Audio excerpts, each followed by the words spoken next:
Baik, bismillahirrahmanirrahim. Assalamualaikum warahmatullahi wabarakatuh.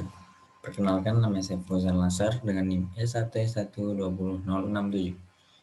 Di video kali ini, saya akan mencoba menjelaskan materi mengenai First Come, First Served atau FCFS dan Priority Scheduling. Kita langsung saja ke materinya. Algoritma penjadwalan. Manfaat untuk memecahkan suatu permasalahan, terutama pada penjadwalan proses. Tujuan utamanya yaitu meningkatkan kinerja dari sebuah sistem menggunakan kriteria tertentu. Yang pertama, First Come, First Served atau FCFS. First Come, First Served atau FCFS, algoritma First Come, First Served membuat setiap proses yang berada pada status ready dimasukkan ke dalam FIFO, queue, atau antrian dengan prinsip first in first out sesuai dengan waktu kedatangannya. FCFS, algoritma FCFS ini bersifat non-preemptive atau tidak dapat dilakukan penyelaan oleh proses lain walaupun proses yang menunggu memiliki prioritas yang lebih tinggi. Kelebihan yang pertama, algoritma yang paling sederhana dengan skema proses yang meminta CPU mendapat prioritas.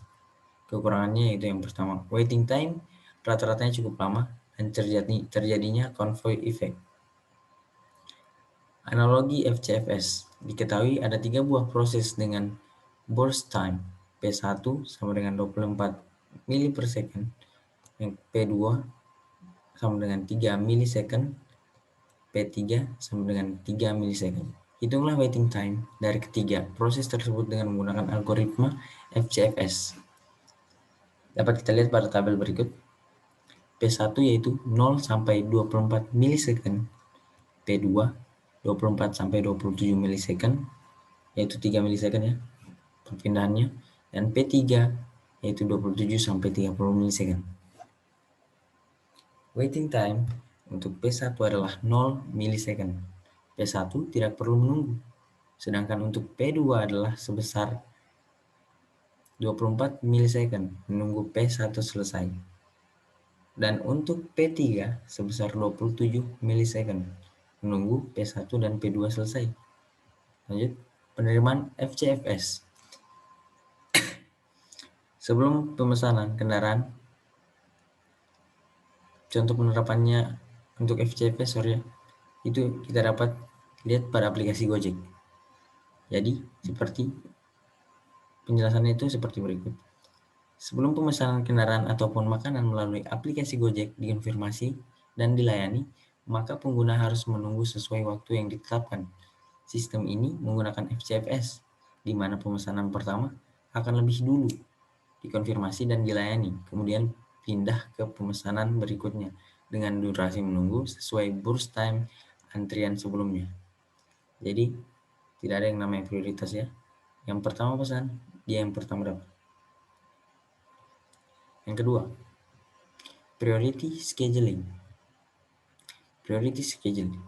Algoritma priority scheduling memiliki algoritma penjadwalan yang mendahulukan proses yang memiliki prioritas tinggi.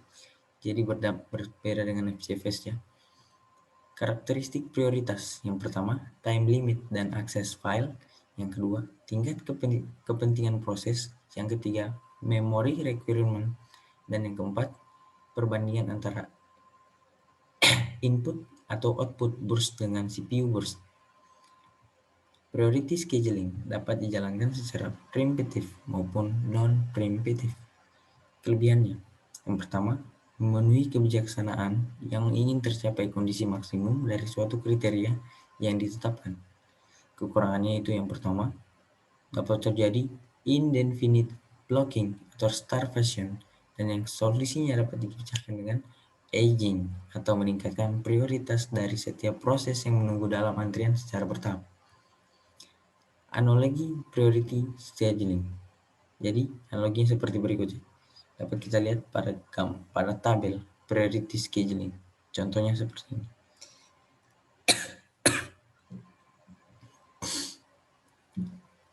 Kita lanjut.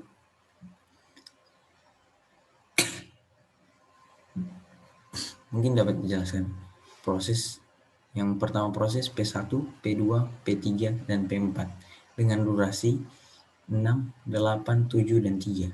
Dan prioritasnya itu 4 untuk P1, 1 untuk P2, 3 untuk P3, dan 2 untuk P4.